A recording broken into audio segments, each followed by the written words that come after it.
كتير مننا بيحس بكسل وقت التمرين، بالذات في الوقت اللي احنا فيه ده والشتاء اللي احنا فيه. بتحس بالكسل انك تنزل تتمرن، بتحس انك كنت بتتمرن مش قادر ترفع الاوزان وما عندكش طاقه ومجهد، بتيجي من الشغل تعبان. النهارده جايب لك الحل. فيديو النهارده هنتكلم عن مكمل الطاقه الستيم اكس.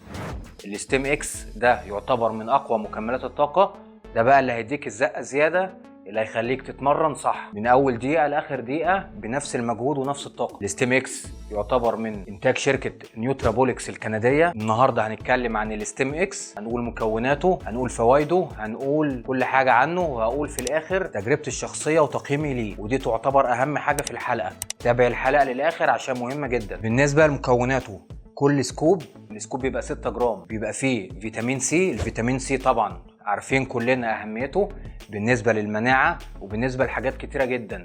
بيبقى فيه بي 6 وبي 12، الاثنين دول مهمين جدا جدا في تقويه الاعصاب. بيبقى فيه بيتا الانين، ومش اي بيتا الانين، دي حاجه اسمها كارنوسين.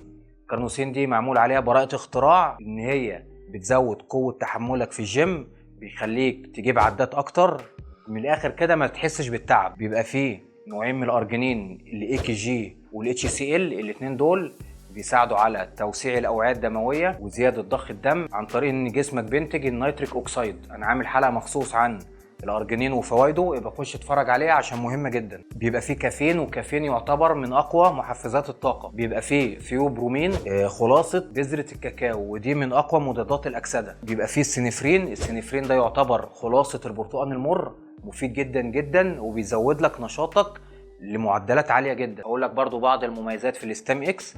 اول حاجه ما فيهوش كالوري، ما فيهوش سكر، ما فيهوش جلوتين، ما فيهوش الوان صناعيه. اتكلم بعد كده عن الجرعه بتاعته وتاخده امتى. السكوب بيبقى 6 جرام، بتاخده قبل التمرين بربع ساعه. عايز بس اقول تحذير صغير، لو انت سنك اقل من 18 ما ينفعش تاخد مكملات طاقه. لو عندك مشاكل في القلب، في الكبد، في الرئتين، في الغده الدرقيه، مشاكل في ضغط دم، ما ينفعش تاكل،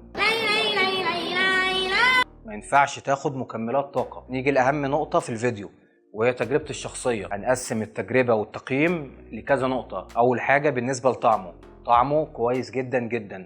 أنا معايا المنتج طعم المانجا خوخ، طعمه حلو قوي، حتى فيه المزة بتاعت الخوخ، وانت طبعا انت وحظك وانت بتشتري على حسب الأطعمة اللي هتلاقيها. تاني نقطة بالنسبة للذوبان وسرعة الذوبان، النقطة دي ما عجبتنيش خالص، بطيء جدا في الذوبان، بيكلكع كده معايا، ما عجبنيش خالص. مش عارف بقى ده عيب المنتج كله ولا عيب التخزين ولا عيب العلبه اللي معانا. بس اهم حاجه في مكملات الطاقه ان هي تبقى سريعه الذوبان. عايز اقول لك نقطه كده، دي تركيه من عندي، ما ينفعش مكملات الطاقه تترج، ما ينفعش، هتفقد مفعولها.